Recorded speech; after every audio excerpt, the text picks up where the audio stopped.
Idol, ano nga ba ang mga senyales? Baka mamaya ay ikaw ay may bukol na sa inyong prostate o kaya naman po ay maaari po itong maging prostate cancer. Ano po ba ang mga senyales at sintomas na dapat mo pong malaman? Magandang buhay, ako po si Ate Nix na handang maghatid na impormasyon para po sa ating kalusugan. Ngayong araw po na to ay pag-uusapan po natin ano po ba ang prostate, ang trabaho po nito at paano nga ba nagkakaroon ng bukol. Ang prostate po, ang trabaho po niyan ay napakalaki po. Kaya nga lang po, ang size po niyan ay napakaliit lang po. Ito po ay parang ping-pong size. Ito po ay matatagpuan sa reproductive system ng kalalakihan. Para lamang po ito sa mga kalalakihan.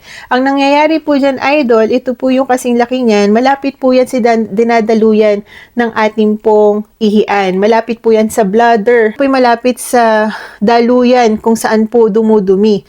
Nasa rectal area po iyan, tsaka malapit po doon sa may bladder. Ngayon, prostate po ay napakahalaga para po sa kalalakihan dahil po dito ay nagkakaroon po ng production at nourishing ng similya. Po ay nagpo-produce ng fluid para po sa ating similya. Ang ginagawa po niyan, dyan sa mismong lugar na yan, ay ito po ay daluyan din ng similya at ninonourish po niya para po tayo ay makabuo ng baby. Dahil po sa prostate, yan po ang dahilan kung bakit po nakakabuntis ang kalalakihan dahil sa pinuproduce po ng napakaliit na prostate po na yan na kasing liit lang po ng ping-pong size na bola. Ano ngayon yung mga magiging senyales o sintomas para malaman po natin na may bukol po sa prostate ng lalaki? Nagkakaroon po ng madalas na pag-ihi sa gabi. Kayo po ba ay nakaka-experience na kapag kayo ay natutulog, palagi po kayong bumabangon para po umihi? Kapag ka nasa banyo na po kayo, ay konting-konti lang po ang iniihi ninyo at pakiramdam po ninyo ay bitin po yung paglabas ng inyong ihi. Nagkakaroon din po kayo ng pain kapag kayo ay umiihi, lalo na po kapag ka nasa dulo na ng inyong pag-ihi, ay parang meron po kayong uncomfortable na pakiramdam at nagkakaroon din po kayo ng burning sensation dyan sa inyong ihian. Maaari din po kayong magkaroon ng blood o kaya naman po ng dugo habang kayo ay umiihi.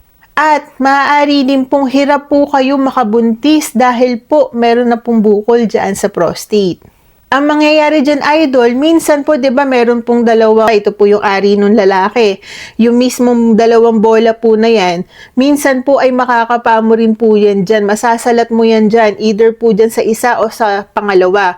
Mapakapamo po yan, idol, between po dun sa may gitna niya yan. Makikita mo po yan, mararamdaman mo at masasalat mo, idol.